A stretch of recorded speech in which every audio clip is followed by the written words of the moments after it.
Então, de novo, né, com o desafio do último painel do dia, né? Então, gente, eu estava ali, assim, né, acompanhando as apresentações, eu pensando, nossa, olha o volume de informação que a gente tem, né, para pensar, levar para as nossas instituições, para os observatórios, para o nosso ambiente de trabalho e levar à prática, né? Então, e estava pensando, né, até numa frase que eu coloquei na minha monografia, na época, falando de quando a gente conhece esses diversos programas na área de gestão pública, que isso acaba sendo uma imensa colcha de retalhos, né? Vários projetos, tantos programas, tantas iniciativas. E na monografia eu coloquei que na área pública, muitas vezes, isso é uma colcha de retalhos sem costura, porque são muitas iniciativas que não têm acabativas. Mas eu acredito que, no nosso movimento, dentro desse congresso, dentro de todo esse trabalho do Observatório Social do Brasil, o Observatório Social, ele é a linha dessa coxa de retalhos, né? Porque ele vai alinhavar, ele vai consolidar todos esses projetos, ele vai ajudar a divulgar e colaborar para isso ir à prática. Mas vamos direto ao assunto, então. Bacana, né? Da forma que o Stefan conduziu outro painel, eu também fiquei pensando, puxa, não é mais fácil o pessoal se apresentar, que cada um conta a sua historinha da forma que quiser, né? Então, vamos iniciar pelo André Rafael. Sou do interior de Minas, cruzeirense, estou meio triste porque o Galo ganhou aí, infelizmente, esse fim de semana. Sou um brasileiro inquieto, com muita vontade de ver esse Brasil acontecer. Já peguei bandeiras ali pelo pessoal que está, né, na rua hoje, tendo que se defender. Já fui filiado ao PSDB, já acompanhei minha mãe em vários desafios como educadora, né?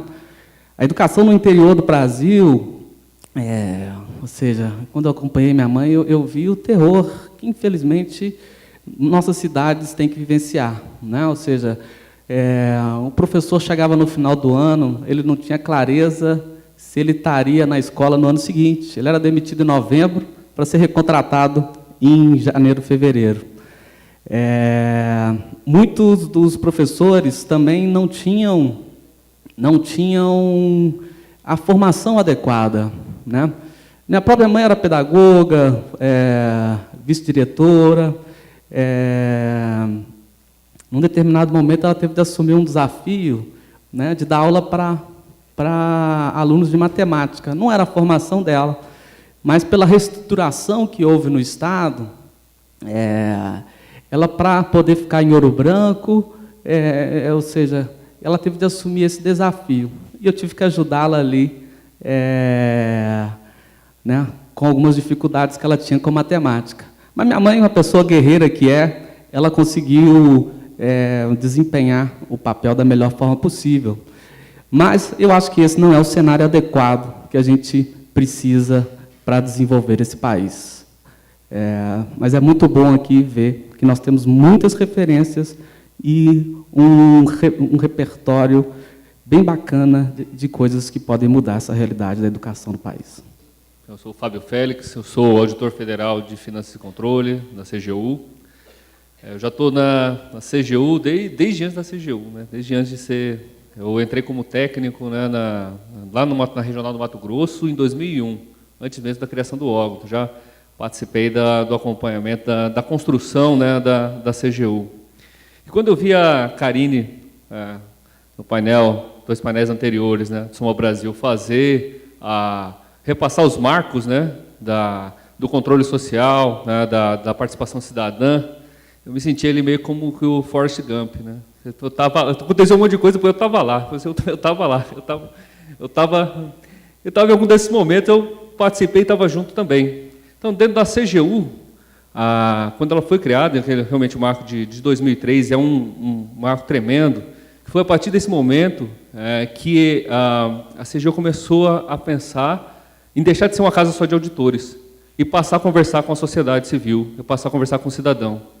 Eu estava lá no momento da criação do programa Olho Vivo do Dinheiro Público.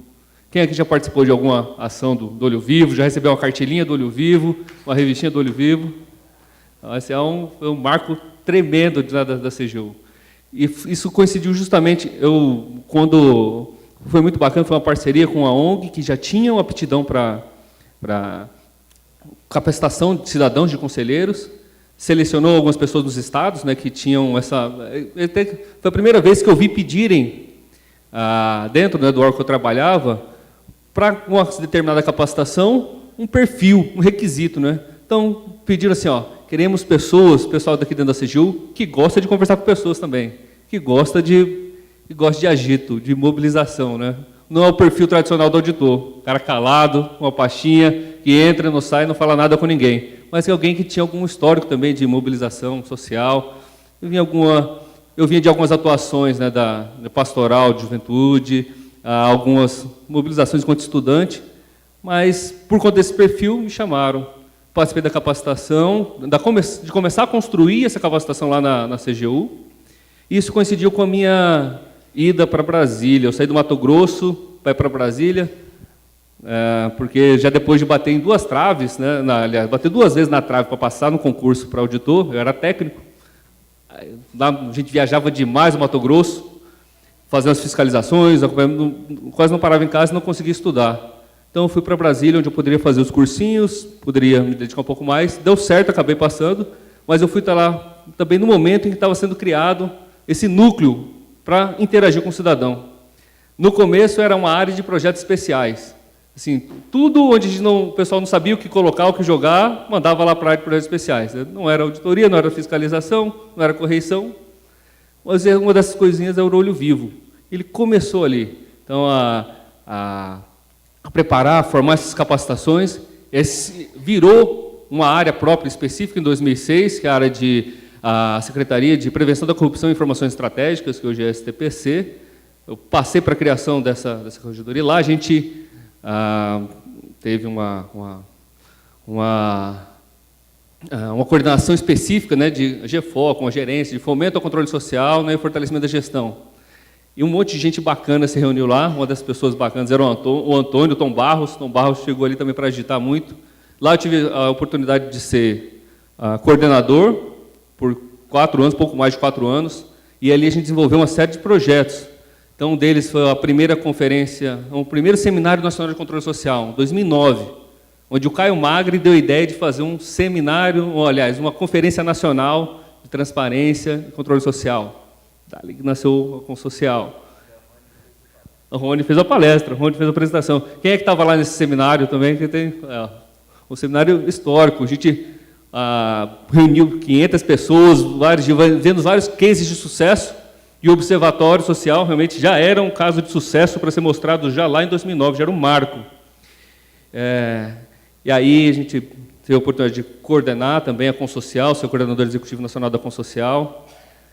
Depois de entregar o relatório final do Consocial, eu falei, resolvi voltar para o Mato Grosso. Né? Aí eu fui lá ter a minha segunda filha, nasceu em Cuiabá, é mato-grossense, que nem eu.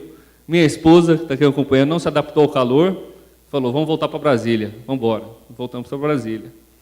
Chegou em Brasília, estou lá trabalhando normalmente, mais quietinho, no meu canto, e aí a gente vem em 2015, a CGU passar por uma situação dificílima, uma situação complicada, que ameaçou de ser extinta e ter as suas funções fatiadas. Ela ser mutilada, esse risco era bem concreto. A gente tentou, às vezes, com o sindicato, iniciar uma mobilização, o sindicato não quis, ou estava esperando, né, para fazer só muito próximo da volta da Dilma, e a situação ficando cada vez mais complicada. E como não tomaram providência, eu chamei um carro de som, botei na porta da CGU, fez um alvoroço danado. A partir, talvez, daquela mobilização, muita gente se juntou, a gente recebeu apoio também de muitas pessoas que estão aqui, que apoiaram fortemente. Novamente, em 2016, uma nova situação de risco, uma alteração de imagem, um ataque à imagem da CGU, tremendo, e a gente já percebendo isso, criou também, participou, né, foi um dos fundadores também ali da Frente pelo Controle contra a Corrupção, que também é hoje um dos marcos, né, citados ali pela Karine. Então, assim, de uma forma ou de outra, participando, agindo, atuando, às vezes eu estou meio ou como ator, ou como Forrest Gump ali passando e vendo acontecer. Mas me sinto muito feliz também de estar aqui, muito honrado pelo convite, Rony, Ney, muito obrigado pelo convite. E aqui para a gente depois fazer uma apresentação sobre uma ação lá do passado, mas que ainda pode gerar muito impacto daqui por diante. Achei muito relevante isso estar também numa agenda para 2017. Primeiro, eu gostaria de agradecer muito o convite, realmente para o Ethos é muito importante estar presente e super parceiro do Observatório. E acho que mais importante no contexto que a gente tem atualmente, realmente é olhar para frente e ver quais são os desafios que a gente tem e enxergar esse cenário, na verdade, como uma oportunidade de transformação. Acho que é difícil, muita gente acaba perdendo a esperança no contexto, mas acho que, na verdade, é o momento de uma retomada e de olhar e repensar, né, os grandes problemas e como é que a gente faz isso daqui para frente. Eu trabalho no Ethos não há muito tempo, há 2 anos, e venho cuidando dessa agenda de integridade desde então. E ela, cada vez mais, na verdade, é mais extensa, mais ampla e mais longo. Acho que é de longo prazo que a gente consegue ver as ações. Mas acho que isso é importante, inclusive, para a gente pensar para qual é o caminho que a gente quer seguir no combate à corrupção e nos mecanismos de transparência e de integridade. Então, eu sou super engajada nessa causa, assim, acho que é importante refletir e criar esses mecanismos de novas esperanças e novos posicionamentos para refletir o futuro. Antes de passar para o Ney, né, só quero fazer um comentário. Gente, olha que bacana conhecer um pouquinho da história, né? E aí eu até pergunto para vocês se alguém aqui, eu acredito que deve ter exemplos aí, tem compartilhado, né, algumas situações dessa semana, as apresentações que têm acontecido, os debates, com adolescentes, com filhos, com sobrinhos, com afilhados, né, da família de vocês. Não, pelo que eu recordo, não teve, acho que, nenhuma atividade específica no Congresso com crianças e adolescentes, mas acredito que dentro dos observatórios a gente sabe que tem inúmeros né, exemplos aí de atividades, de projetos, de campeonatos, enfim, né, que são propostos envolvendo as crianças, envolvendo as escolas, e a gente nunca pode esquecer disso, né? A gente não é eterno, e quem precisa estar também acompanhando, começando a entender essas discussões, são os nossos filhos, né? São as crianças, são os adolescentes de hoje, né? Quem é pai, mãe, avô, e eu já sou avó, a gente sabe da problemática toda também que existe aí em torno dessa questão hoje, né, dos adolescentes, das crianças, da relação educação. Então, é importante envolvê-los, é importante eles conhecerem histórias como essas, né, de todas que foram apresentadas aqui. Citando um exemplo, ontem ainda, eu tenho uma sobrinha em Florianópolis, tem 15 anos, e esses dias, né, num passeio, a gente comentando com ela, disse, olha, você sabe quem é o prefeito de Florianópolis? Ela deu risada, disse, não, para que eu preciso saber? Aí fomos mais a fundo. E o governador de Santa Catarina? Também não, tia. E o presidente do Brasil? Ela não soube responder, gente, a gente ficou indignado. Então, ontem eu peguei um link do evento, do que está saindo na imprensa, eu disse, Carla, acompanha aí, dá uma olhadinha na matéria, dá uma lida, é importante para o Enem, enfim, para a tua vida, né? Então, a gente precisa envolver, precisa fazer eles entenderem as causas pelo que a gente está lutando, né? Porque são as crianças e adolescentes que vão ser os líderes de amanhã. Então, a gente precisa envolvê-los, né? E vamos, com certeza, agora conhecer a história do Ney também, né? Ney, por favor, se apresente. Bom, eu me chamo Ney, eu sou natural de Maringá e eu sou um maluco. Eu fiz uma carreira no Banco do Brasil com muito orgulho, foi a minha escola. Desde pequeno estive envolvido em programas de comunidade, né? E sempre fui eu nunca estive contente com as coisas que eu via. E aprendi desde cedo com meu avô alguns valores. E com a minha mãe, que se a gente quer, a gente faz. No banco eu aprendi, foi a minha escola, foi a minha universidade, foi o meu MBA, foi tudo. E aprendi muita coisa. E é por isso que eu tenho muito orgulho hoje, eu falo isso com todo orgulho, de ver tantos colegas do Banco do Brasil engajados no Observatórios Sociais. Está aqui o Xerifão, trabalhamos juntos, levanta aí, Vanderlei. Temos tantos outros colegas, cadê o pessoal de Medianeira? Está aí, ó. Então, Douglas, não sei onde está, mas está aqui também. E talvez seja por essa uma das principais causas que tem sido sustentável também para os nossos congressos, pela Associação Nacional dos Funcionários do Banco do Brasil, que tem honrado isso, e nós temos honrado a causa, porque, como servidor público, eu nunca gostei de levar a pecha de Marajá. Nós temos que quebrar esse paradigma. Tem muita gente boa, tem muita gente honesta, tem muito técnico bom em todos os órgãos e em todos os níveis de serviço público. É uma pena que a gestão não tenha mesmo comprometimento. E saí do banco em 95, no PDV, virei um empreendedor, tive sorte de constituir uma empresa familiar, que me permite estar aqui hoje, já fiz a sucessão, eu estou aqui por um propósito de vida, nessa certeza de que cada um tem um propósito na vida, e eu cheguei no momento que eu precisava escolher. Então, eu não vou falar mais, porque o resto todo mundo já sabe, mas eu me denomino um empreendedor, hoje um empreendedor social, um empreendedor maluco que acredita que dá sim para a gente mudar, e que ninguém faz nada sozinho. É por isso que a gente está com vocês aqui.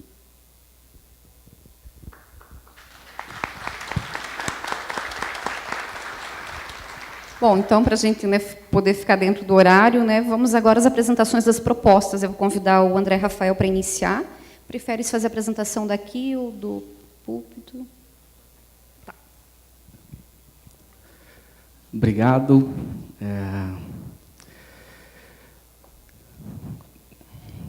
Pessoal, eu acompanhei aqui os 3 dias de evento. Estou aqui desde segunda, consegui combinar com o meu chefe lá para poder estar aqui. Vi que vocês são bons observadores, passaram o tempo aqui atentos.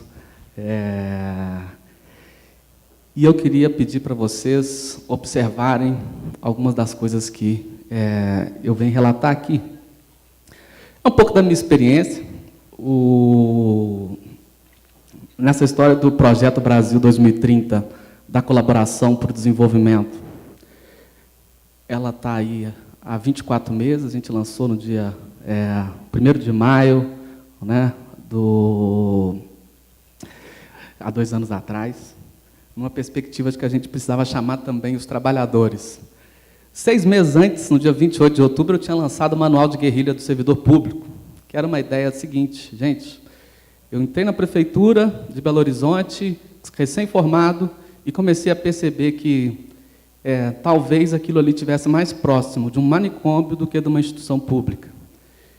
No seguinte sentido, a gestão de pessoas não existia. Processos não existiam, né? E era a Secretaria de Gestão Administrativa que cuidava de vários contratos importantes da cidade.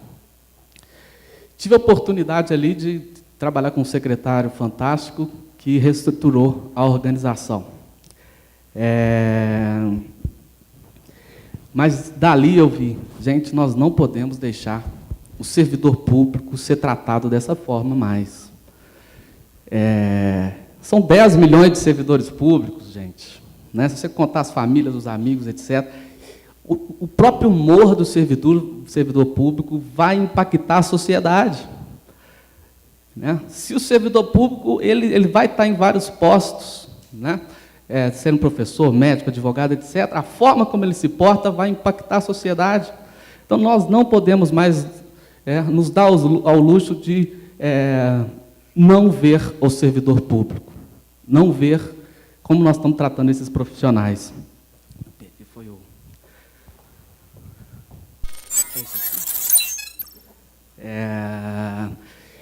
Então, assim, isso daqui foi um meio de campo. O Manual de Guerrilha eu tentei inspirar um pouco o servidor, o olhar, e o Brasil 2030 é uma tentativa da gente inspirar também a sociedade civil. Voltando um pouco, o gigante acordou em 2013, mas ainda está meio atordoado procurando referências estruturantes. Partidos políticos, Congresso e Poder Executivo estão em baixa. Dá uma olhada aí. Nível de confiança nos partidos políticos, 18%, no Congresso Nacional, 22%, Presidente da República, 30%, governo da cidade onde mora, 32% de confiança. Quem está sendo confiável na sociedade, segundo os brasileiros? Corpo de bombeiro, igrejas, forças armadas, meios de comunicação, escolas públicas. Empresas, abaixo das empresas, a própria sociedade civil. Né? Nós temos algum problema aí a tratar. Precisamos pensar um pouco mais as nossas referências. Porém, nós vimos aqui, nesses 3 dias de eventos, não faltam boas referências no Brasil. No mundo também não faltam boas referências. Não faltam boas referências. Nos últimos dias eu tenho mergulhado nos estudos da OCDE, que compara várias políticas públicas, nos estudos da União Europeia, em vários, do Habitat 3, etc. Gente, não faltam boas referências. Porém, cada referência está tirando para um lado. E nós vivemos essa angústia que está o Brasil nesse momento. O que fazer? Eu acho que todos nós estamos já refletindo sobre esse assunto, tentando criar uma solução, e nós vimos aqui várias soluções. Mas, assim, eu acho que nós temos que começar, e eu acredito, a sustentar o pacto que a gente fez. A gente chegou na Constituição, os constituintes, nossos representantes, e pactuamos que constituem objetivos fundamentais da República Federativa do Brasil.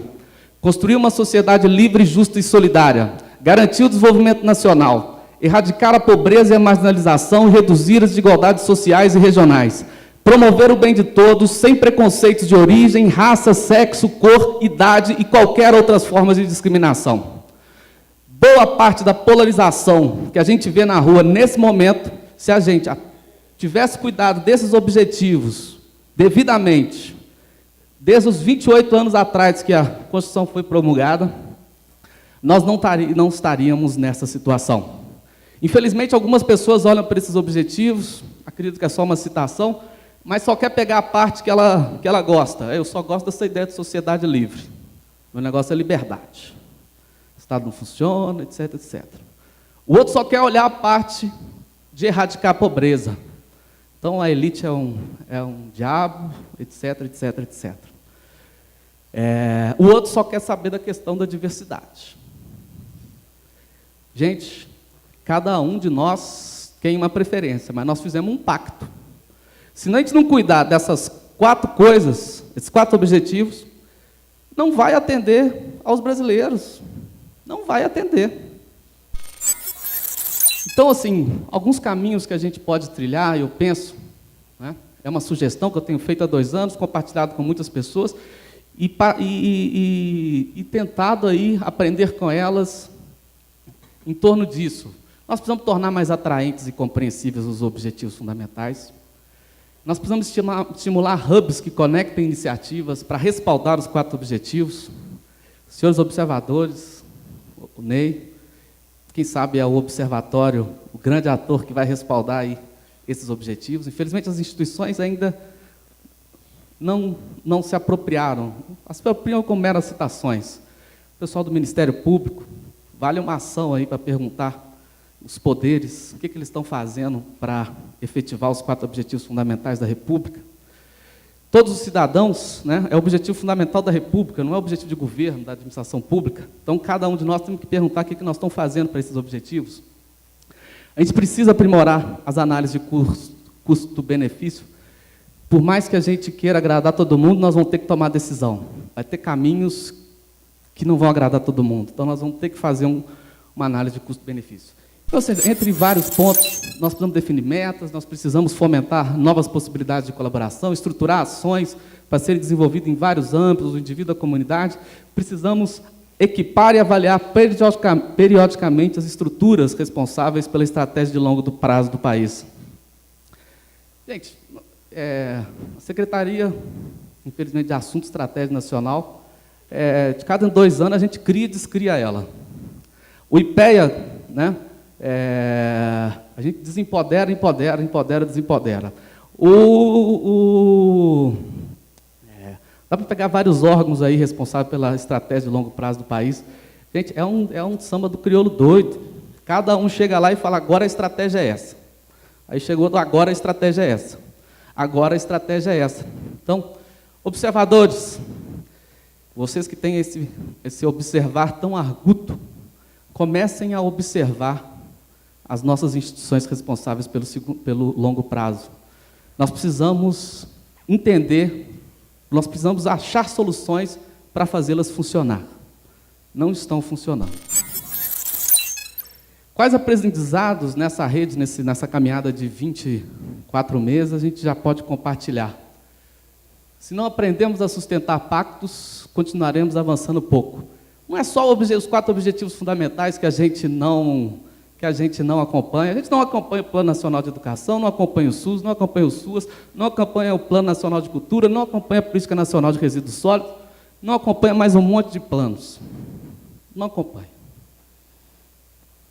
Ou seja, a própria Consocial, né, foi criada, etc., morreu. Não acompanhamos. Ou seja, acompanhamos até ali, mudou, nós não sustentamos o pacto. Nós temos que aprender a sustentar pacto. Para construir um pacto, nós vamos ter que lidar com hábitos e comportamentos automáticos. Ainda não adianta, nós temos que saber também como é que o cérebro funciona. Olha, o cérebro é o seguinte, você quer andar de bicicleta? No princípio, você tem que precisar da rodinha, do capacete, seu pai segurando, etc. Você ainda vai demorar umas 2 semanas para você andar ali com certa segurança. Num determinado momento, o cérebro automatiza aquela conexão ali e você consegue andar de bicicleta com a mão para o alto, ouvindo música e ainda fazendo fio-fio se precisar.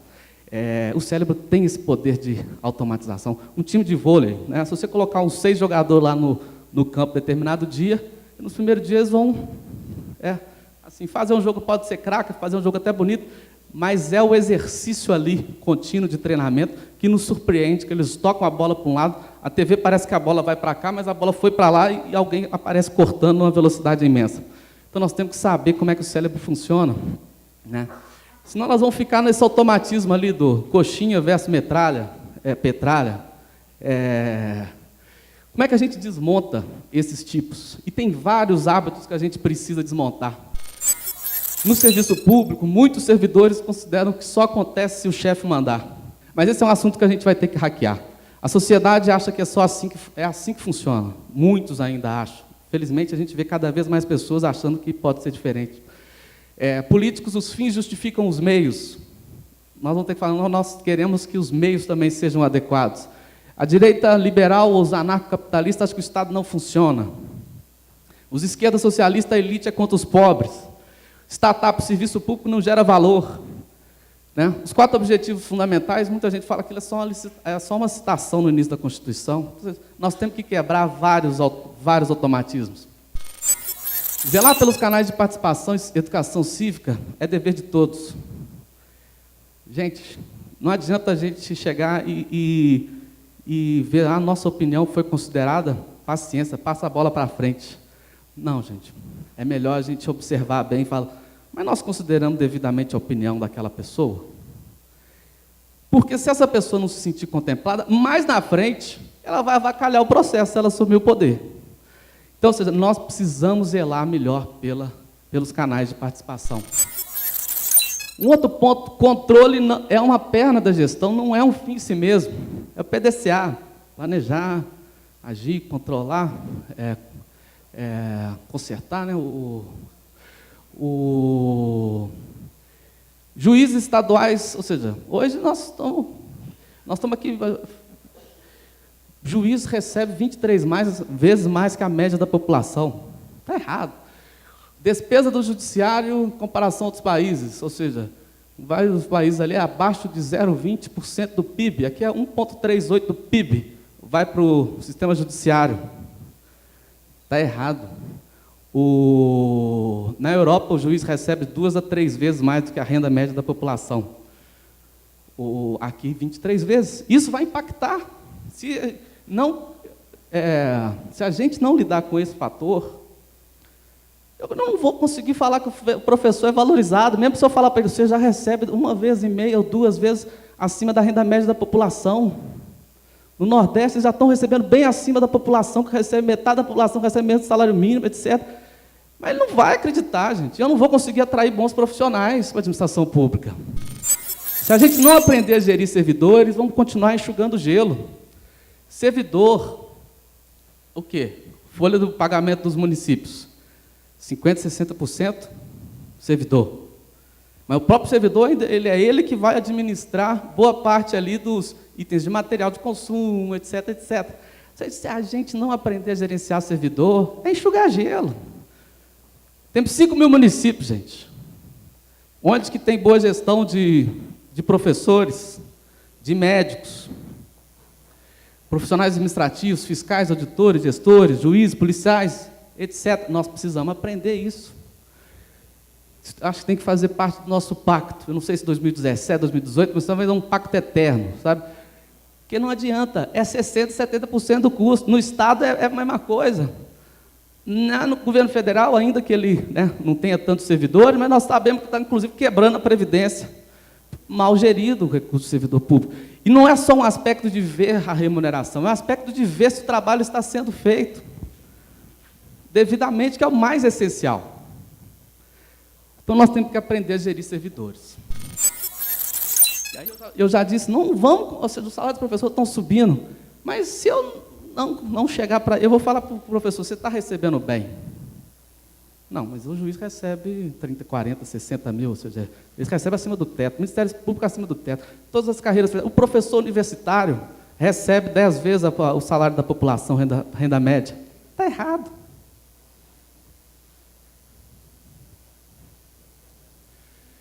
O Tom Barros me pediu para ressaltar aqui o caso do professor do Ministério. Eu chegava todo dia no Ministério para trabalhar. O porteiro tem a missão de me pedir, não nos pedir o crachá, a identificação. Se não está, vai lá e se cadastra. Todo dia ele me deixava passar. E assim com várias outras pessoas. E você já fala, mas ele já me conhece. Aí vinha o substituto. Ele nem me conhecia, nunca estava lá, mas ele me deixava passar. Etc, etc.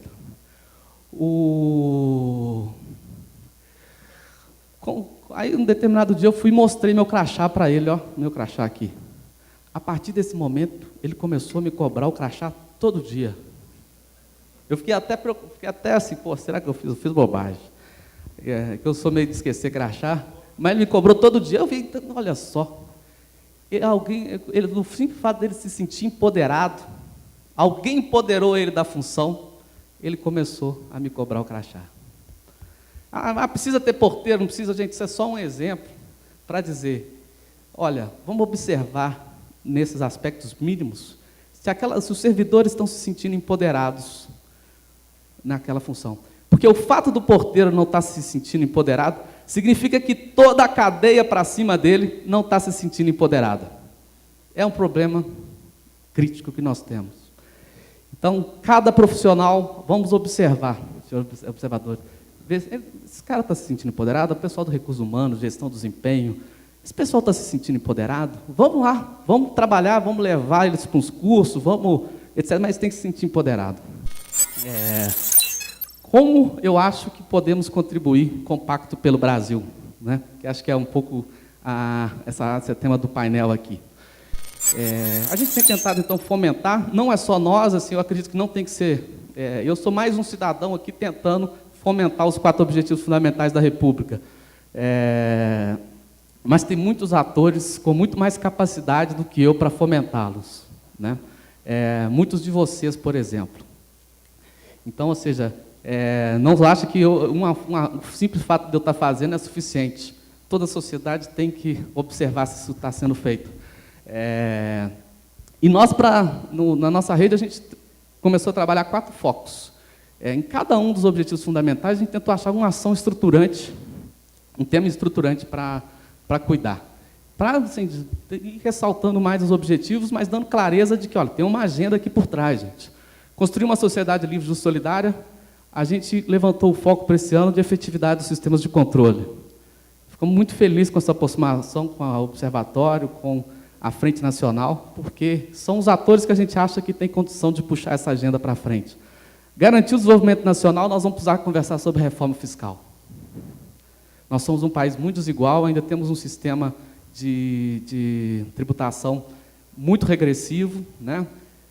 Muito incompatível com a realidade dos países desenvolvidos, incompatível. Né? A gente não precisa fazer nada, não é comunismo, não, então vamos fazer mais ou menos o que os países desenvolvidos fazem, nós precisamos consertar o sistema tributário. Então, se a gente não conseguir,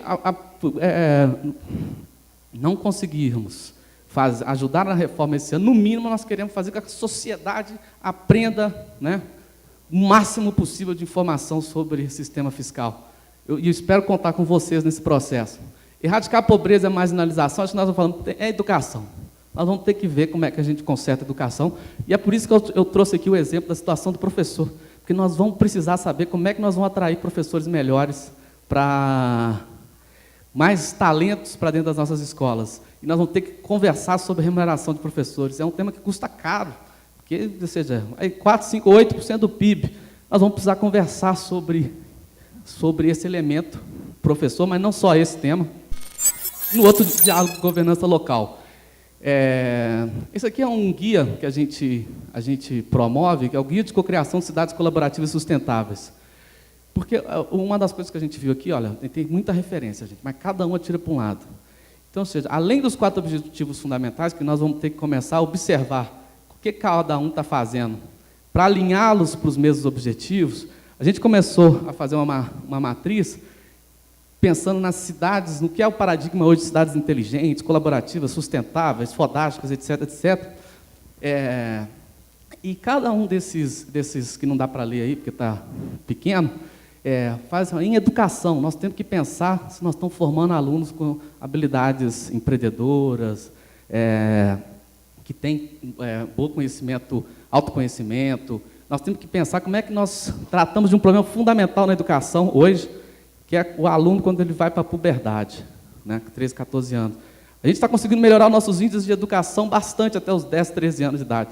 A partir dali, estrepa tudo. Por quê? A pessoa sai da referência na escola, no pai, e vai para a referência na sociedade. E aí nós perdemos os alunos. Nós temos que ver como é que a gente faz. Então, assim, aqui vai dar uma matriz que depois eu queria compartilhar com o pessoal do observatório, para ver como é que a gente pode, observadores, como é que a gente mapeia, observa quem é que está fazendo as coisas certinhas, para a gente replicar as boas práticas. E, por fim, convidar vocês aí para a gente cocriar esse evento, que é a Semana Nacional do Serviço Público, né? Que a gente só considera que, hoje, cada uma das ações do próprio Dia do Servidor Público é comemorado de uma forma bem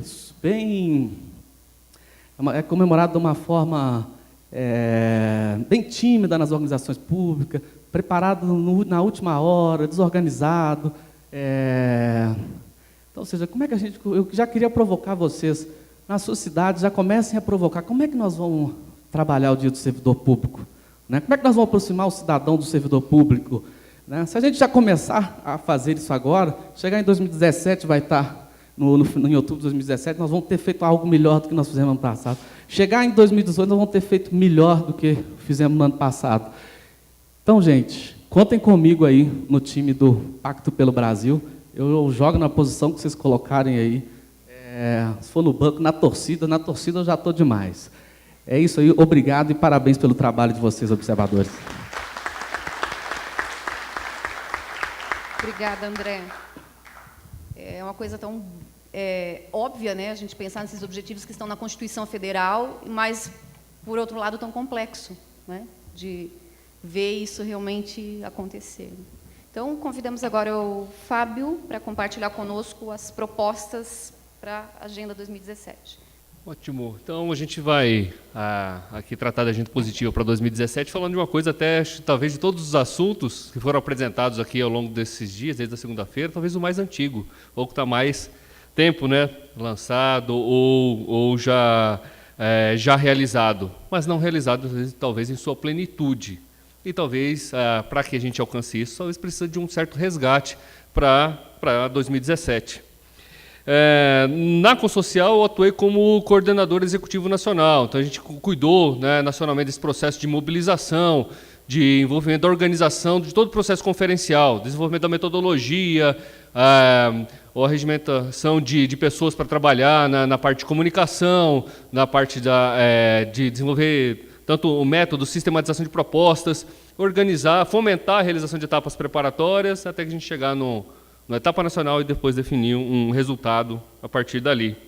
Mas eu não vim aqui falar, né, como representante da CGU, até pedir férias para falar, até como uma pessoa que atuou nesse processo e que pode dar alguma sugestão de como a gente olhar novamente para o processo e para aquilo que ele resultou. Então, é isso que eu queria fazer com vocês aqui, a gente passar e resolver essas questões. A gente dá uma olhadinha sobre o que a Consocial produziu e como é que ela foi produzida, né? Bom, então, só para a gente relembrar, para ter uma noção até do aspecto também do peso, da relevância e da abrangência desse processo conferencial. Então, alguns números, né, para a gente ter uma ideia. Então, mais de 150 mil participantes diretos, né, que foram para algum processo e debateram propostas, e a partir desse debate eles encaminharam proposições.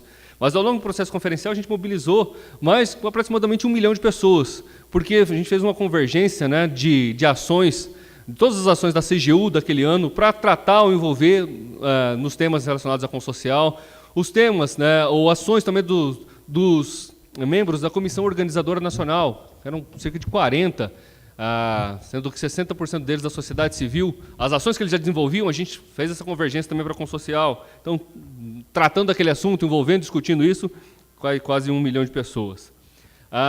Então, ela foi de conferências realizadas em todas as capitais, em todos os estados, né? Todos eles participaram, aderiram e se envolveram.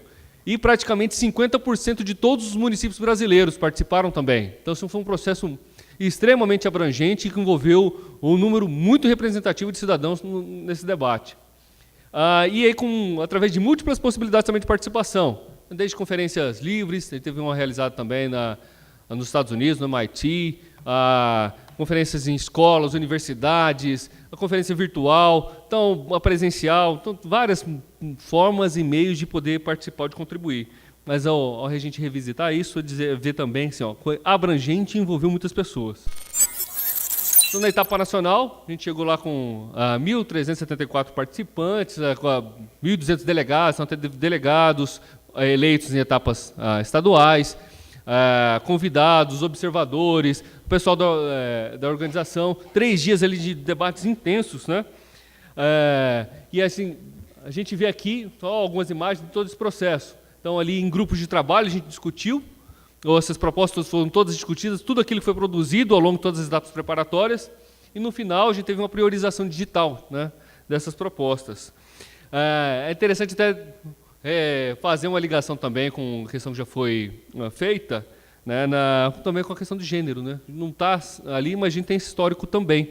Então, ali, quando a gente vê também dos delegados que chegaram até a etapa nacional, quando a gente analisa também essa questão do gênero dos representantes que foram eleitos para as etapas seguintes, né, a gente vê que nas etapas municipais o número de mulheres era superior ao número de homens. Só que, ao ser eleitos e para ir para as etapas seguintes, a gente vê esse número bem reduzido, e aí a gente teve na etapa nacional muito mais homens participando desse debate do que mulheres. Não sei se isso influenciou um pouco no resultado, que depois a gente vai ver, né, que se talvez tivesse mais mulheres, poderia estar um pouquinho mais organizadinho, né? E aí, o que a gente teve? Todo esse debate, esse processo, finalizou em 80 propostas, das quais a gente passou para vários... a CGU, enquanto no seu papel de organização, quando recebeu esse resultado, ele deu um encaminhamento, ele deu a divulgação, encaminhou para o Congresso Nacional, os governos estaduais, governos municipais, os conselhos de políticas públicas, os delegados receberam de voltas, né, os membros, né, todas as entidades que compunham a CON receberam essas 80 propostas. Todo esse resultado desse debate chegou a ser, a gente passou para todos eles, os delegados, inclusive, todos os participantes da conferência receberam, inclusive, um jornal. Quando a gente terminou o processo conferencial, a gente fez um jornal relatando tudo o que aconteceu na etapa nacional, e o encarte desse jornal eram as 80 propostas, então, o resultado do trabalho de todo mundo. E essas propostas estão hoje ainda, inclusive, até no próprio site da CGU. A gente ainda encontra lá nas questões de controle social, a gente tem ali os registros da conferência. Isso foi até entre 2014 e 2015. A gente teve um pesquisador, um doutor, que é o Clóvis Souza. Ele até fez um trabalho na Consocial também como consultor. Ele buscou todas as diretrizes que já haviam sido levantadas por outras conferências que tinham relação com a temática da Consocial. Isso serviu, inclusive, de subsídio para debate entre todos os participantes. E em 2015, 2014, ele estava fazendo já a tese de doutorado dele e avaliando os processos participativos.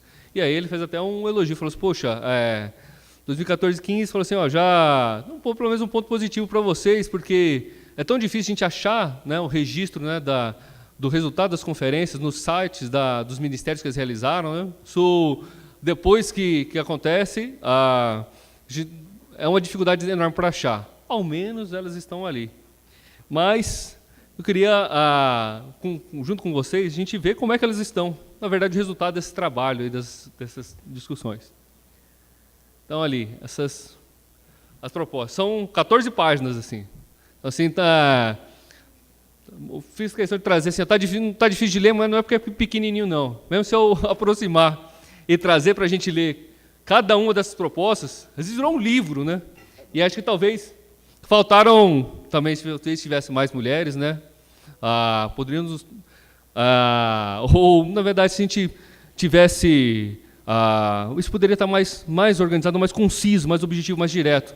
Mas isso, acho que também se deu por conta da necessidade das pessoas que estavam todos ali, imbuídas em quererem ver suas propostas concretizadas, quiseram esmiuçar no maior detalhe possível. Então, cada uma dessas propostas foram estendidas, porque as pessoas queriam dizer o que tinha que ser feito, como, por quem, quando começar e terminar, que resultou num compêndio que fica depois a gente resgatar e dar um encaminhamento, e fazer assim, a gente vai cobrar isso aqui de quem é o responsável por fazer isso, e até vários comandos, às vezes até contraditórios, dentro de uma mesma proposta. Então, todas as propostas extensas, e eu trago aqui uma, só para ilustrar para vocês, que ali diz respeito a todos aqui. A 11ª proposta, né, a mais priorizada, diz respeito aos observatórios. E ele, como é que está? Diz que tem que incentivar a criação de observatórios em todos os municípios, formados por representantes da sociedade civil. Aí vai falar como é que tem que ser a seleção do observador, como é que ele tem que atuar, que não pode ter relação com partido político, que não tem... Tudo que vocês já sabem. Mas não tem só uma. Tem 2 propostas tratando sobre isso, priorizadas. Então, também falando a mesma coisa, como é que tem que ser, né, totalmente extensivo. Né? E aí, a gente vai... o que quero propor? Uma proposta que eu fiz, e não como servidor da CGU, mas como alguém que participou e conheceu o processo, no qual eu fiz junto com um colega, um amigo também da CGU, que atuou como coordenador de sistematização, o Flávio Guedes. Né? E aí até um elogio para fazer, porque a conferência foi belíssima, foi um processo fantástico, mas a gente teve um pulmão e um coração. O Flávio ele foi o pulmão dessa conferência, e o coração acho que foi o Tom Barros, né, que acho que falou com o Brasil inteiro. Né, e eu queria pedir pelo menos uma salva de palmas para esses 2 caras que batalharam pra caramba, que representam muitas pessoas que batalharam para isso acontecer. Só que aí o Flávio ajudou assim, a gente a revisitar as propostas e a gente tratá-las de uma outra maneira. Né? E a gente fazendo o quê? A gente agregar aquelas semelhantes em torno de temas centrais. Então, ali no Observatório Social, o que a gente fez? Tem ali a proposta 11, agregou com a 60 e deixou ela sistematizada. Fomentar a criação de observatórios sociais em todos os municípios brasileiros.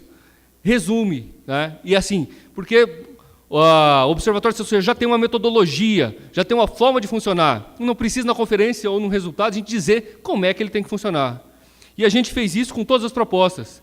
E aí, tratando as propostas, passando ela para esse conjunto de propostas em temas centrais, a gente reduz nessa convergência de 80 para 46. Já melhorou, já ficou mais fácil de ler, né? Já fica mais interessante. E ali, nas propostas sistematizadas, a gente vai para 326 comandos. Fica mais fácil também. Né? Mas pode parecer extensivo, mas isso é o resultado ou produto de mais de 20 mil propostas que foram feitas em todo o processo. Então, ali estão comandos simples, mas ali agora está mais fácil da gente identificar e, inclusive, retirar dali, ou a gente fazer análise comando a comando, de coisas que podiam até inviabilizar a própria resultado da consocial. Um exemplo só apenas. A gente tem ali a proposta de aumentar a transparência no Poder Judiciário, e vários comandos. E no meio desses comandos, a gente tem no meio desse comando tem um que é fim do sigilo fiscal e bancário de magistrados. Caramba, só que se os magistrados, assim, a gente tem que retirar esse sigilo. Todo cidadão tem direito tem que ter uma justificativa para retirar esse direito, né, do sigilo fiscal bancário. Mas o juiz, ele tem que, por ocupar a função de juiz, ele tem que perder o seu sigilo fiscal e o seu sigilo bancário? Se a gente só em divulgar em alguns lugares, né, o salário de magistrados deu um problema, né, e que dirá às vezes, retirar o que é um direito. Mas assim, tem uma série de propostas como essa que precisam ser revisitadas e ver se é viável ou não. Mas se a gente trata em separado, a gente consegue ali encontrar muita coisa que pode e precisa e tem que ser encaminhado, tem que ser abraçado, tem que ser novamente adotado por quem é dono desses resultados, que é a própria sociedade. Então, ali, aqui, a apresentação vai ficar à disposição de vocês, mas ali tem essa tabela de agregação. Essa sugestão, a gente está levantando a bola, né? Uma proposta que hoje está divulgada em PDF, a gente colocou ali Excel, cada proposta é uma linha, e aí a gente consegue, a partir dali, revisitar essas propostas e olhar onde é que cada um consegue atuar. E é um clamor, né, que eu faço até, né, para que a gente, em vez de fazer, às vezes, uma nova conferência, né, a gente, às vezes, volte, né, nessas propostas. Mas antes, queria fazer essa reflexão com vocês. Porque eu tive um pouco de receio assim, do poder de convocação até do Caio Magri, do Etos. Né? Então, porque eu estava lá presente, coordenando também o seminário, a gente participando da organização do Seminário Nacional de Controle Social. Estava lá no momento que ele, na mesa, se levantou e falou assim, a gente precisa realizar uma Conferência Nacional sobre Transparência e Controle Social. Saiu um abaixo-assinado, as pessoas, né, assinaram ali, mais de 300 pessoas assinaram, isso gerou um abaixo-assinado, isso gerou a conferência.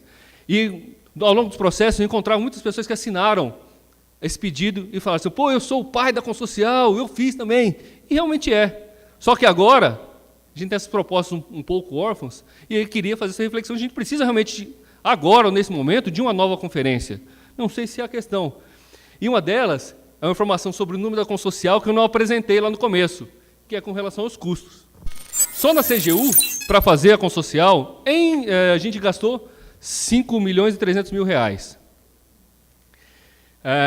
E nas etapas preparatórias, isso é uma estimativa, mas assim, vocês que organizam o evento sabem que a gente teve, de conferências diretas participando, 120 mil cidadãos. R$100 por pessoa, para uma média de um evento, refeição, material, pessoa para trabalhar. Se a gente tiver em média uns R$100, a gente ia precisar ali, de 12 milhões de reais também. E isso custos de 2012, sem descontar a inflação. Quanto é que custaria uma conferência nova? Será realmente necessária, sendo que a gente tem as propostas ali, né, para a gente revisitar e ver o que consegue encaminhar delas. E aí eu faço um casamento aqui com o próprio tema do Congresso, né? Calamidades ou eficiência da gestão pública. Porque se a gente for levar hoje, né, para a CGU, realmente, fazer essa proposição de organizar ou demandar a realização de uma nova conferência, a gente, fazendo só uma análise rápida do orçamento da CGU, mas a gente veio na crescente, tanto de ingresso de servidores e aumento de orçamento, até 2012. E de lá para cá uma queda vertiginosa. Vertiginosa. Caiu muito, muito. Hoje a CGU tem o menor orçamento de todos os ministérios. O menor orçamento de todos os ministérios. Que começou com 80 milhões para 2017. E com o corte orçamentário que teve, a gente chegou a 50 milhões de reais. Para passar o ano, e a CGU ela tem unidades em todos os estados, ela precisa viajar, fazer auditorias, fiscalizações, viajar para fazer atos de correção, tem uma série de sistemas que precisam pagar, tem custo que não é às vezes tão grande, mas ela vem sendo minada, né, nos recursos que precisa para realizar.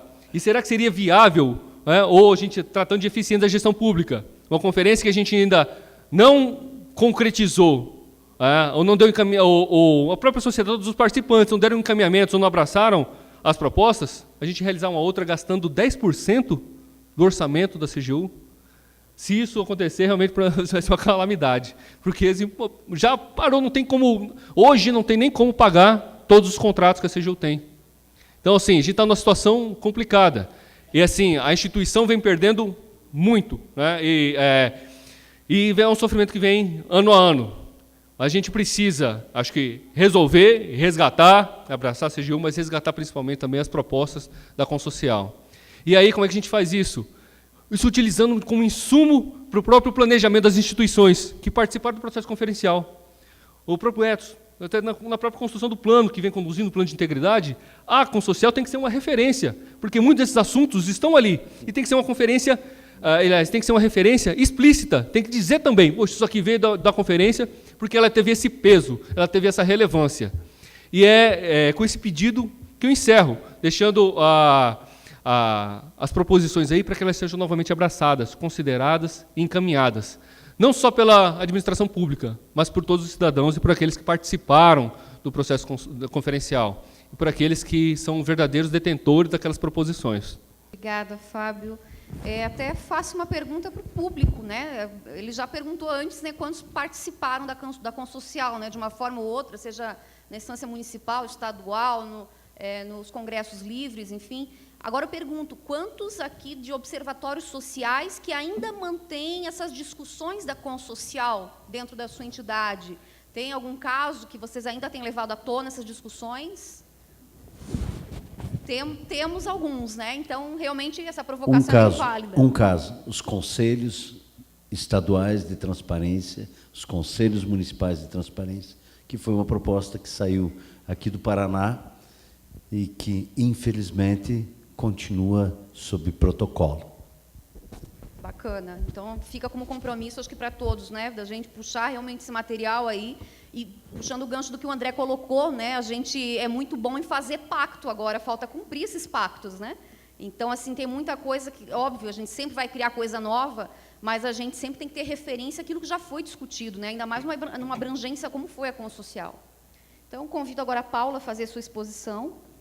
Bom, acho que por pouco não foi o Caio que veio fazer novamente uma provocação, acho que até em resposta à sua colocação, Fábio.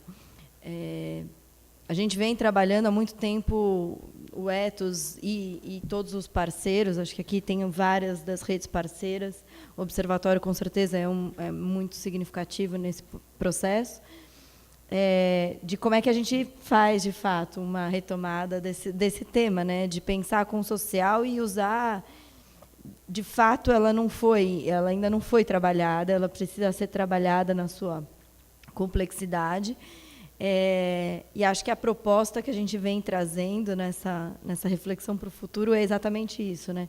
A gente tem que trazer os insumos do passado. Acho que, basicamente, o Etos, para essa provocação, partiu de 2 grandes documentos. Acho.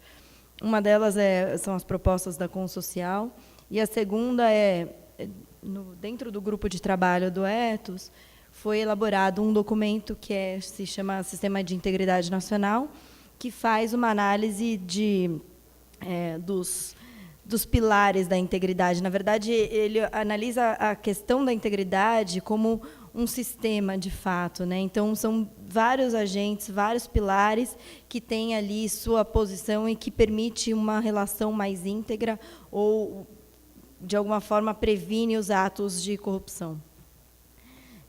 Eu não sei se a apresentação está aí. Bom, eu vou seguindo, basicamente, mas esse estudo a gente fez com uma análise dos últimos 10 anos, do avanço do sistema de integridade dentro de cada pilar. Então, por exemplo, um dos pilares é o sistema de compras públicas, o outro é o sistema legislativo, o poder legislativo, o poder judiciário, a própria mídia, o controle social interno e o externo, todos eles juntos. Então, são vários pilares analisados.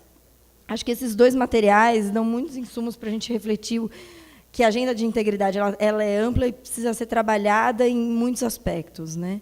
E acho que essa é a proposta que a construção de um plano, né, nacional vem se colocando para os demais parceiros. Assim, acho que olhar cada um desses itens, dessas propostas, o quanto elas ainda fazem sentido, o quanto elas podem ser melhoradas e de que forma que, na verdade, elas podem compor todo um cenário para fazer um debate e uma proposta mais efetiva de projetos de lei, de alterações de regulamentação e etc., para, de fato, melhorar o sistema.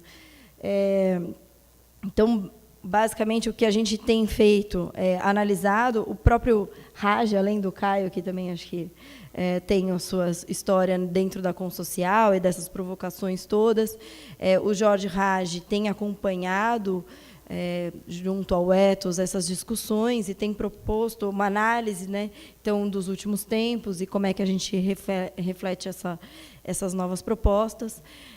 E, nisso, a proposta da construção de um plano, na verdade, ela veio tentando trazer diferentes atores, diferentes segmentos, para trazer essas visões que são, muitas vezes, inclusive, nem todo mundo tem um grande consenso sobre exatamente qual deve ser a proposta ou qual é a melhor proposta que tem que ser feita, né?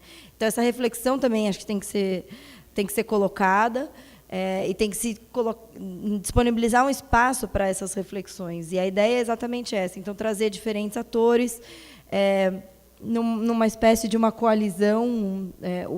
O objetivo fim, acho que é construir uma coalizão que possa refletir essas discussões e cada um, então, dentro das suas áreas de atuação, poder defender quais são as propostas que devem ser levadas adiante.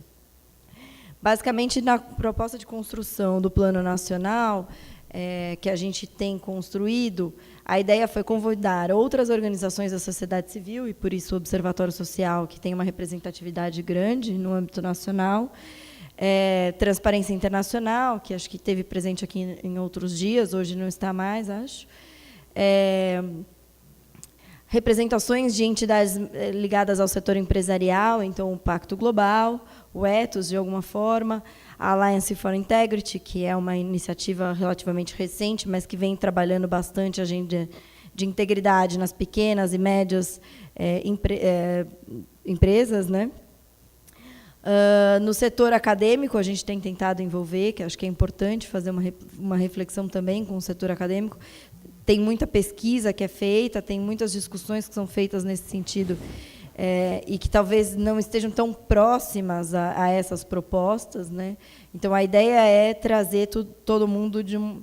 E, claro, acho que aqui a gente tem alguns representantes da gestão pública. A ENCLA, por exemplo, ela tem uma representatividade da esfera governamental muito importante, assim, para debater a questão de integridade e de transparência.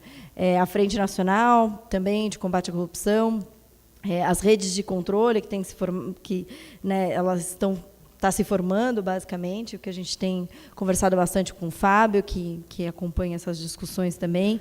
Então, a ideia é trazer esses diferentes agentes para pensar quais são as estratégias para debater cada um dos itens, construir, então, esses diálogos e esses espaços para definir, e aí acho que talvez, respondendo um pouco a sua provocação, uma coisa um pouco mais efetiva, de sair com ações de fato para cada um daqueles pontos. A ideia é essa, acho que, porque as propostas da Consocial, elas foram colocadas, mas, de certa forma, algumas delas, por exemplo, se depende de uma regulamentação, deveria ser feita uma regulamentação. Então, a ideia é talvez já trabalhar nessa proposta e carregar esse documento e aquelas entidades que defendem aquilo, carregarem esse documento e colocarem isso para que a gente tenha, de fato, uma mudança. Tá bom. Uma mudança das atividades, das regulamentações, por exemplo, dos projetos de lei, etc. Então, acho que é importante a gente tentar trabalhar com uma agenda. A ideia da construção desse plano é exatamente essa. Vou passar rapidamente, acho que, enfim, eu tinha colocado um pouco da atuação do Ethos dentro da discussão de integridade. A gente tem algumas frentes que a gente vem trabalhando. o Pacto Empresarial pela Integridade é um instrumento que foi construído dentro até numa parceria com a própria CGU e outras organizações, que coloca ali um pouco dos desafios para as empresas. É claro que ele não responde a todas as nossas necessidades, mas ele já coloca ali um pouco de qual é o desafio que as empresas precisam olhar e cumprir para melhorar a relação público-privada. Diante da construção desse pacto, a gente criou um grupo de trabalho que discute não só a parte de práticas empresariais, melhorias nos mecanismos de integridade das empresas, mas também a questão de políticas públicas. Então, diversos posicionamentos são construídos dentro deste grupo de trabalho, tanto de projetos de lei, propostas de emendas, como posicionamentos de fato com relação ao encaminhamento ou não de algumas ações, enfim. O Guia Temático de Integridade, que foi um instrumento que a gente construiu para monitorar o cumprimento dos compromissos do Pacto Empresarial. O cadastro Proética, que acho que para o Ethos é muito importante, essa relação que se tem com a CGU, e tem se mostrado um mecanismo positivo de como é que as empresas se colocam, se reinventam, né, de alguma forma, e aprimoram os mecanismos de integridade. Então, acho que essa relação... Esse foi um instrumento muito importante e que está diretamente relacionado ao próprio Pacto Empresarial. Por fim, acordos setoriais que foram feitos na área da saúde, especificamente dos patrocinadores do esporte, e a gente vem trabalhando com isso em outros segmentos. Acho que todos esses itens, de alguma forma, dentro da atuação do Ethos na área de integridade, estão refletidos lá também na proposta do plano. Só que ele tem que ser muito mais amplo do que isso. Não é questão de discutir o ambiente de negócios em si, mas discutir todos os princípios da integridade, né? Então, conforme eu falei, o Sistema de Integridade Nacional, que foi esse documento que foi analisado, ele trabalha esses 10 pilares que eu comentei. Então, por exemplo, a sociedade civil, o ambiente de negócios, acho que talvez esteja um pouco claro, vocês não estão enxergando, mas o documento está disponível no site do Ethos, inclusive, fazendo uma análise de toda a evolução da regulamentação, dos marcos regulatórios, e quais são as lacunas, quais são os principais pontos que ainda precisam ser trabalhados. Então, esse é um documento que, para a gente, já dá um ponto de partida numa análise de regulamentação de fato. E aí, somado a isso, a questão da consocial, é a proposta de se construir um Plano Nacional de Integridade, Transparência e Combate à Corrupção. Trabalhando todos esses itens, a princípio, né? Na verdade, é claro que tem alguns itens que existe uma discussão, por exemplo, se cabe ou não dentro desses pilares que estão ali postos, ou se devem ser incluídos. Eu acho que a ideia, na verdade, isso aqui é só o material de provocação que a gente está fazendo ao longo desse tempo, e até o lançamento do que a gente pretende de um texto base, é construir um texto base que seja uma provocação dessas reflexões e para onde a gente quer ir. Então, um pouco dessa proposta, né? A ideia é reunir os diferentes segmentos da sociedade. Então, como eu falei, a gente tem tentado trazer atores da academia, da administração pública, das organizações da sociedade civil, desculpa, e do segmento privado, então da representação empresarial, para debater cada um desses itens. Uma proposta de que seja analisado de uma forma ampla, né, o sistema de integridade, então não somente assuntos específicos, como, por exemplo, o ambiente de negócios, que é um que a gente atua muito, ou a questão do controle social, como é feito, por exemplo, pelo observatório. Então, são áreas muito específicas, mas a gente tem que, talvez, sair um pouco desse nosso mundo e olhar como é que todos esses pontos eles se relacionam, e, por isso, trazer, então, outras redes. E a ideia, acho que, do plano é muito importante nesse sentido. Ela tem que conseguir... Obrigada. Ela tem que conseguir capturar outras redes para, então, disseminar essa capacidade de atuação, tanto local quanto na esfera nacional. Acho que o nível, assim, a discussão a nível municipal ela é muito ampla, inclusive. A gente tem outros trabalhos em parceria aqui, até com a própria Karine, com a Roni, etc., olhando o nível municipal. Então, a gente tem um dilema muito grande em como trabalhar todas essas esferas, né, do governo. Então, eu acho que a ideia desse sistema, de fato, é conseguir trazer esses pontos.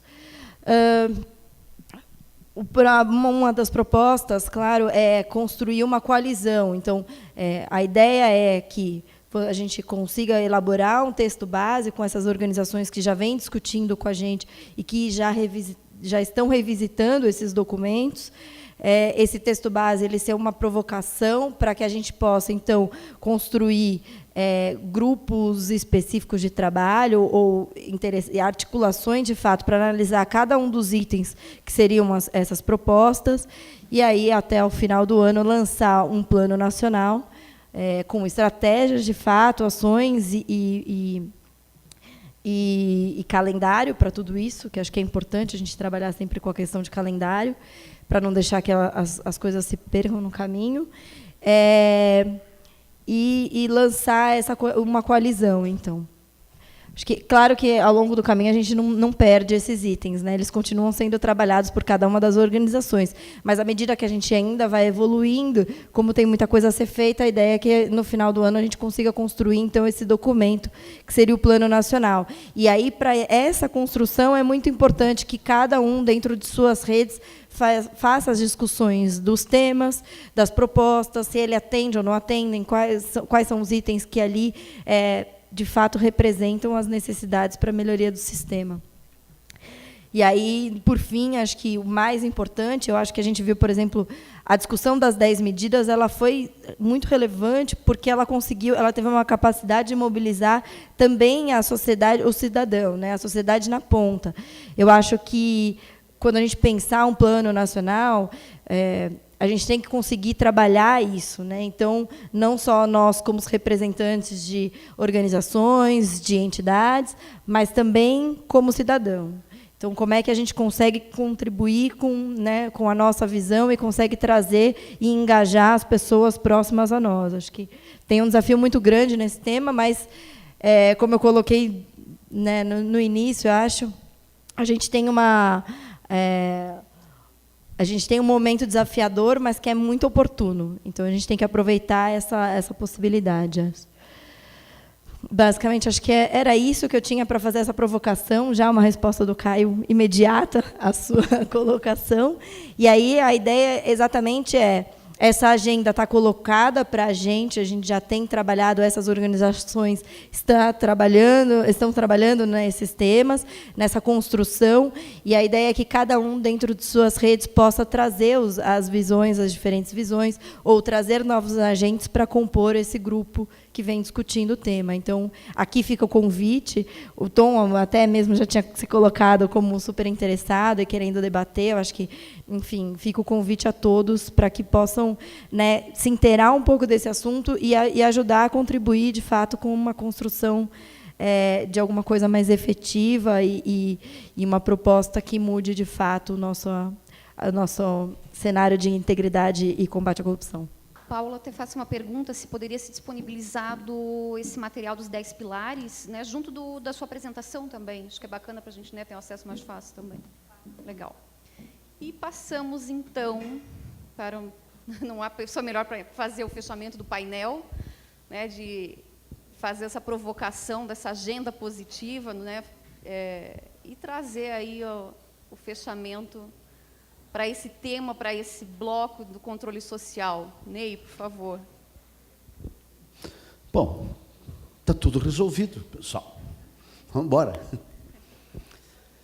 Bem, gente, esse painel ele foi pensado exatamente para esse momento, para a gente fazer algumas reflexões mesmo. E aí vem justamente a provocação. O que é esse tal de pacto pelo Brasil? Né? Então, eu quero fazer uma viagemzinha no tempo, né? bem rápida.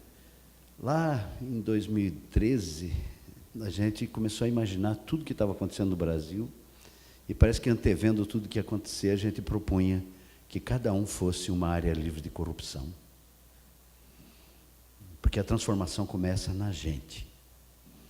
E essa ideiazinha começou a evoluir, e a gente veio da Consocial, e foi vendo quanta coisa estava acontecendo, as auditorias cívicas da saúde, bom, a Maribo fazendo um trabalho maravilhoso, Instituto Etos, transparência, enfim, inúmeras iniciativas começaram a acontecer.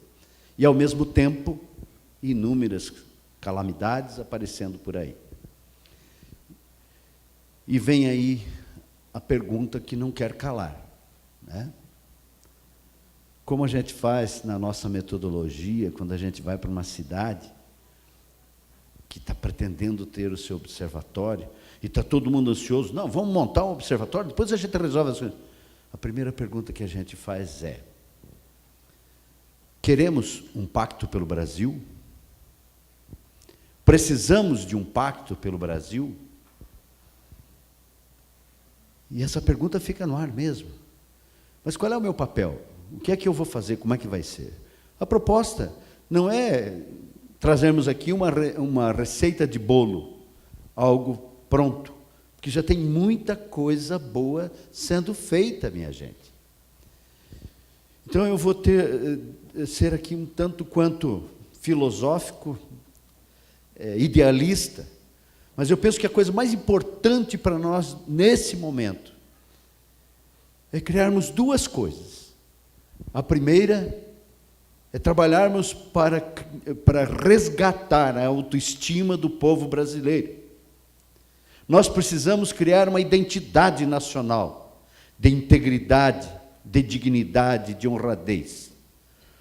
E a segunda, agora como idealista e como empreendedor, nós temos que criar uma visão do Brasil, de curto, de médio e de longo prazo.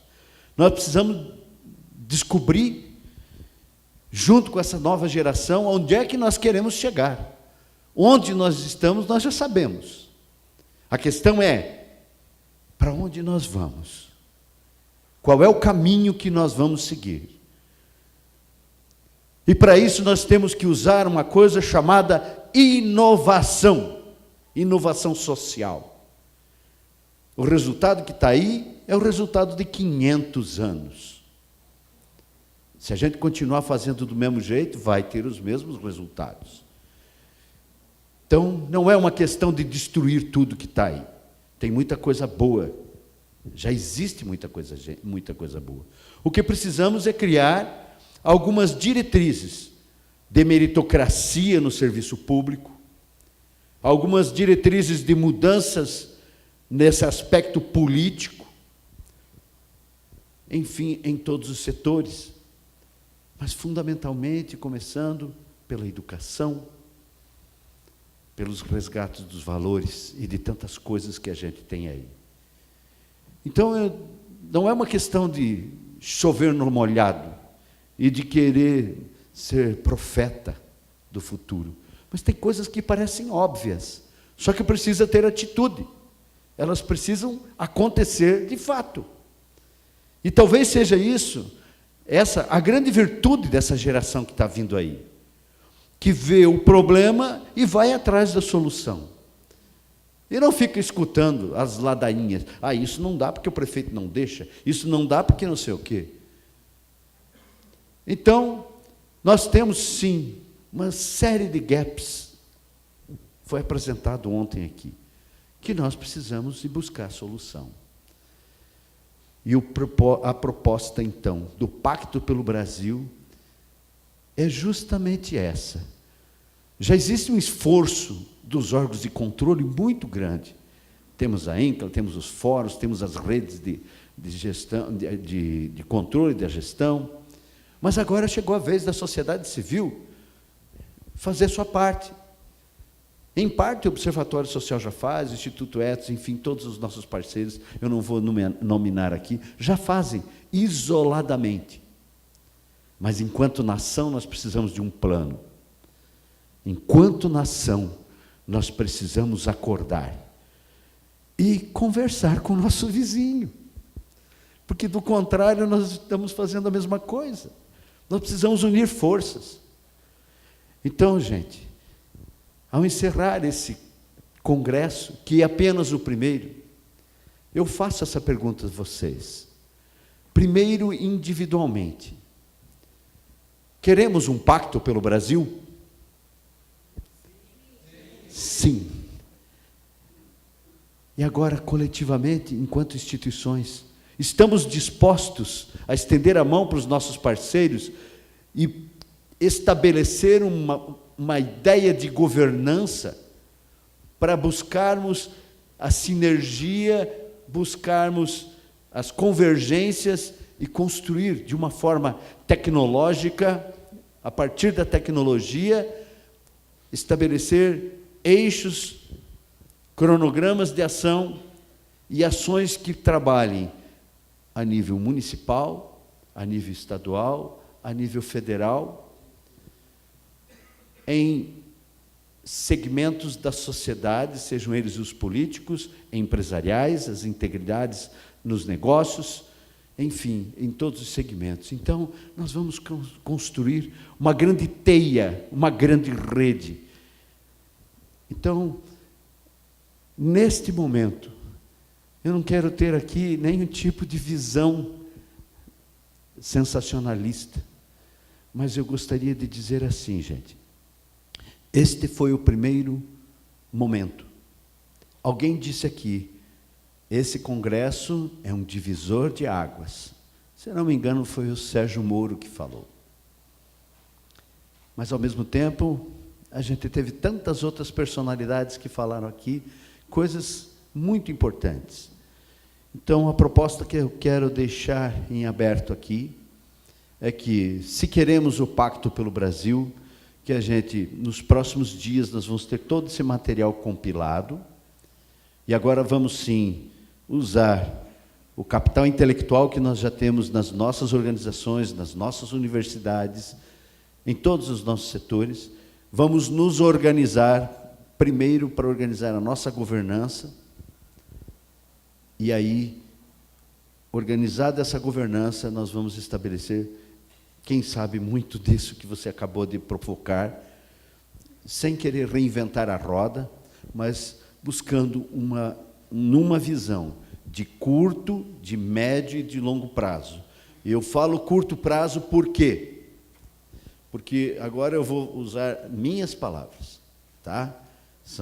É a opinião do Ney. As mudanças que precisamos para o nosso país não vão acontecer com o congresso que nós temos aí. Então, nosso primeiro desafio é: quais são as propostas que serão colocadas à mesa em 2018 para quem quiser se candidatar a cargos eletivos no ano que vem? Esse é o primeiro desafio que nós temos. Estabelecer uma agenda positiva de propostas, de compromissos, para que a gente saiba quem vai se comprometer com o quê.